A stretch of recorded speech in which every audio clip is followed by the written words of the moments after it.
Matrayumpong na-distribuer kasodma sa 51 ng pampublikong eskwelahan sa elementarya asin sekundarya sa syudad kan Iriga ang mga manlain-lain na kagamitan na sa indang pig-request sa lokal na gobyerno kan syudad.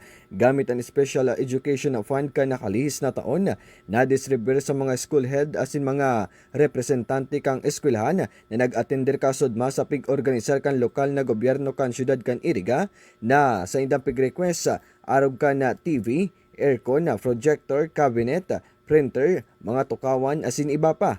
Mientras tanto, labi-labi man ang pasalamat kan mga school held kan mga eskwelahan sa saindang naresibing mga importanteng kagamitan na mapapakinabangan subutinda para sa saindang mga estudyante.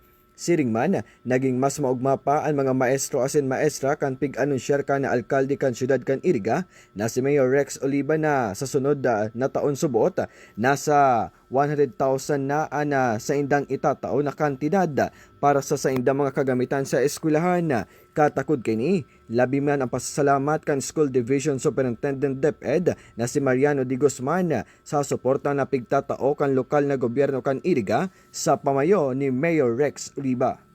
Para sa 96.7 Rinconada News FM, ini si Melchor Bungulto, nagbabalita ng tapat, naglilingkod ng sapat.